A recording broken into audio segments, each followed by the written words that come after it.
One of the biggest things that I see kill most men's results with women is their self-esteem. Call it self-confidence, self-esteem, self-respect, self-love, whatever you want to call it. If you don't feel great about who you are as a person, it shines through when you're talking to women. And the more high quality women and people you want to attract in your life, the higher you have to hold yourself. So in this video, I'm going to give you 8 techniques that you can use today to raise your self-esteem and raise your self-confidence.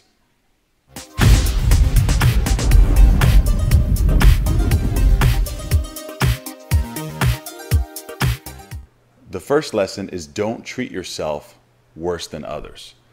And the best way I can illustrate this is to give you a story. So I had a student who was on a boot camp with me earlier this year, and he was telling me a story, right, about how he went out with this girl and he felt like he might have messed something up and he kind of dropped the ball. And then he was beating himself up, for days after and saying, oh, I should have did this, I should have did that. So what I did was I did a cool little thing with him. I said to him, okay, because he was actually a friend of mine too and a student. And I said, okay, imagine that I was in your shoes, okay? And I went out with this girl and I supposedly messed this up. And now I was beating myself up after a few days. What would you say to me? And he said, oh, I'd say, don't worry about it. It's no big deal. You went out, you did a great job. You did it, you did the best that you could. Besides that, maybe it was her fault, right? There's nothing you could have done. Don't beat yourself up. You didn't do a bad job. That's what he told me. So then I immediately said to him after, I said, why don't you tell yourself that? And his mind was blown, right? And I told him, I said, never treat yourself differently than you would treat other people, right? Somebody who loves and respects you, they would show you lots of flexibility and lots of lenience. But we get this thing where we're so hard on ourselves and we beat ourselves up so much, but we would just respect our friends and other people just for trying and putting in a good effort. We have to show ourselves the same love that we'd show to other people. Number 2 is to enjoy the process. Okay, look, we all have goals. We all want to look a certain way. We all want to have a certain life that we have envisioned for ourselves, right? And look, it's going to take work to go towards it. And that I think is the point of living. You have a vision that you want to achieve and you spend your time working towards it, and making progress. But the thing is, I see a lot of people where they delay the gratification until they get the goal. It's so key to respect yourself along the way. You have to enjoy the journey because the journey is where the story is made, right? The journey is the coolest part. Whenever I think of this, I think of movies, right? The movies tell a story. They tell the journey, right? And people watch these movies over and over and over again because they enjoy the journey. They don't want to just see the end result. They want to see the work, everything that put into it. And when I look back at my journey and everything that I've done, the best memories have been while I was climbing and working towards my goals. So you have to enjoy the process, but you also have to respect yourself. Just like I said in the last thing, if someone is working towards something, if someone is putting in a good effort, you would respect them and say, oh man, that's great. I'm glad you're working on that, right? You have to show that same respect for yourself just for working towards your goals. Because to be honest with you, a lot of people have goals and they have dreams and visions of things they would like to accomplish, but unfortunately they never work towards them. So if you are even taking the slightest action towards actualizing your ideal life, you got to have nothing but respect for yourself. The third rule is acceptance. So many times we have this disapproving energy and we have, these things that we don't like about ourselves, these little flaws and these things that we nitpick, right? You have to come to a point where you say, look, I'm not perfect. Dude, I'm nowhere near perfect. Nobody is perfect. Nobody has ever been and nobody will ever be perfect. So even things that you can't change or things that you're working on, whatever it may be, these things that you beat yourself up so much about, you have to come to peace. You have to accept them. A great way to do it, which I learned from David Hawkins, is just to think of the thing that bothers you, right? Either about yourself or something that happened to you, right? How many people let their past and certain things that happened to them really bother themselves, right? Take that thing, take a deep breath, meditate on it, and just feel the emotions of it and let it be there, right? Stop trying to push these things away. Stop trying to beat yourself up so much, right? I have guys who they're like, oh, I'm not that tall, or, I'm this race, or one big thing for me was, even to this day, like I have to eat so clean just to be in somewhat decent shape, right? I can't I could barely eat much carbohydrates, right? If I eat any food that's normal, quote unquote, I get in really bad shape, right? And for years I was like, how come some people can eat whatever they want and they can do this, right? Or how come some people are really social and they get women and they have lots of women in their lives, but I have to work so fucking hard for this, you know, that's fucked up. And then I let that bother me. But then I hit a point a few years in where I said, my journey is my journey, right? Who cares what anyone else has to do? I have to accept that this is the work I need to do, and it's okay, and I'm totally cool with that. I come to peace with it. So the more things that bother you that you can accept, let them be, and come to peace with, the more self-respect and self-love you'll have. Number 4 is gratitude. If you take, I've had so many people recommend this. Every seminar and every guru and lots of people recommend doing a gratitude journal, right? And what that is taking a moment to sit and reflect and think about all the things that you have in your life that you can be grateful for. We get so caught up in thinking what we want, you know? Wayne Dyer calls it the disease of more. We want more. We want to be in better shape. We want more women. We want more money. We want all this. And it's okay to want more, right? Like I said, respect yourself during that journey and have goals. Goals get you out of bed in the morning. There's nothing wrong with that, but you have to be grateful for what you already have. If you use a little comparison, right? There's countries out there in the world where people don't even have food, right? You have shelter, you have food, you have friends. You know, think about the things you've already accomplished. Think about all the great times and great people and things that you have in your life right now. And it's going to lead into my next point, which is number 5, which is reflection. How often do you sit, okay, and take a break from working towards all your stuff, you know, take a break from your daily grind and think, where was I a year ago? Where was I 2 years ago? Where was I 5 years ago? You know, think back to points in your life maybe that were really low, or even think back to just how you used to be and think about how far you've came, right? I've definitely been guilty of this one where I forget sometimes how far I've came, you know, when I used to be real overweight and I had nobody in my life, right?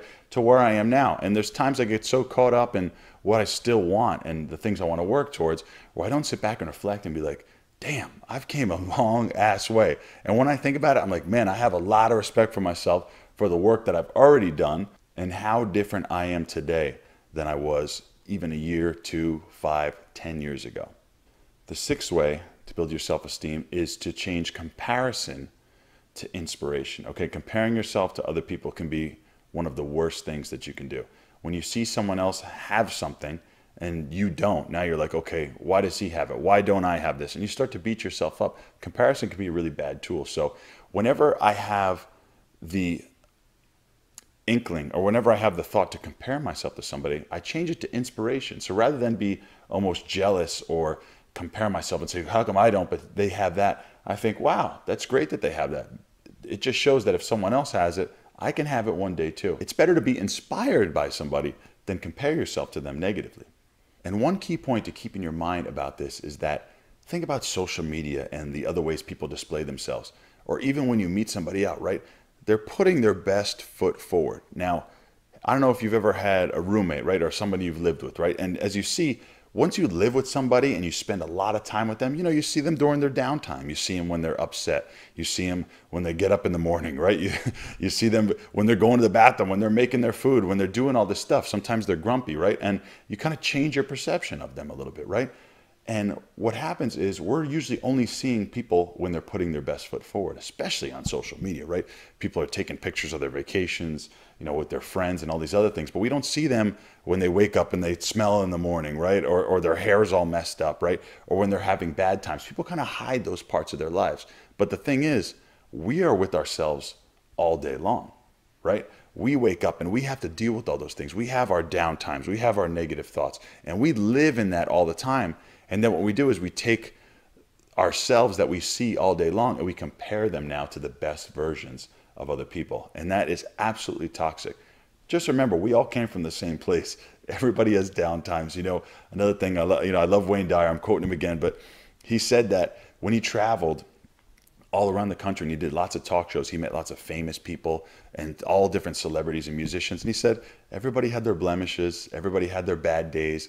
Everybody had, you know, their foibles and quabbles and whatever it may be, right? Everybody had a bad day and everybody was just human. They're just like me and you.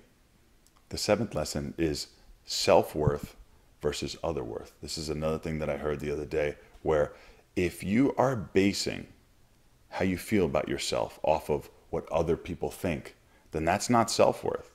That is other worth. Think about it. How many strangers, right? Especially women, right? If you get into this and now you're approaching women, right? And you get rejected, or you get, the girl says something to you that you don't like, or she makes fun of you, whatever it may be. Or you're talking to a girl for a bit and she winds up not responding to you, or, she winds up cutting off communication or rejecting you, and things don't go well. We take such personal offense to that sometimes. But when you think about it, this is somebody who doesn't really know you, right? This is somebody who is not somebody that you really value their opinion. When you really think about it, right? It's actually a stranger. You can't hold the opinions of somebody that you don't value very high. A great reset I like to do is talk to people that I love in my life. So that's usually my family and my super close friends. And they always have something great and kind to say to me. So whenever a stranger or a girl that I haven't really known very long does something that kind of bothers me, I think back to, what are my family? What are the people who really know and love me? What do they really think about me? And then ultimately, what do I really feel? And what do I think about myself? And that's why I'm giving you this whole list of different things that you can now rely on to say, wow, I've came a long way, right? Wow, I'm working towards my journey. I have a lot of self-respect, right? And you can start to use these tools to now form your basis of how you feel about yourself. And number 8 is put yourself first. When you're so worried about what other people think and all these different things and trying to make other people happy, you're trying to, make your boss happy, trying to make your friends happy, trying to make this person happy, trying to, impress certain people and worry about what they think. When you're doing that, you're not working on yourself. You're not worrying about yourself. You're not thinking, what really is going to make me happy? What do I really want in this situation? A great quote I heard years ago was, never give the job of making yourself happy to anyone else. It all is about the relationship that you have with yourself. You have to put yourself first and how you feel. And look, it may upset people sometimes, right? You're never going to make everybody happy. And if you're trying to make everybody happy, you'll be completely miserable. This is something that I've struggled with for a long time. I was always trying to make everybody happy, and I always got really upset if somebody was upset with me. But at the end of the day, the relationship that you have with yourself is the most important relationship of all. And if something's going to bother you, or you don't want to do something, or whatever it may be, stay true to yourself first. The quality people who really know, love, and respect you will understand it. So think about these 8 qualities. Think about which ones you could definitely apply more in your life and start to incorporate it more in your thinking, in your daily activities. And if you know anybody who would benefit from this video, who would like to hear this, share it with them. Let's spread the word. Let's have self-confidence, high self-esteem, lots of love for ourselves so that we can give love to other people, attract more women into our lives, attract higher quality people, and live the ideal life that we truly want.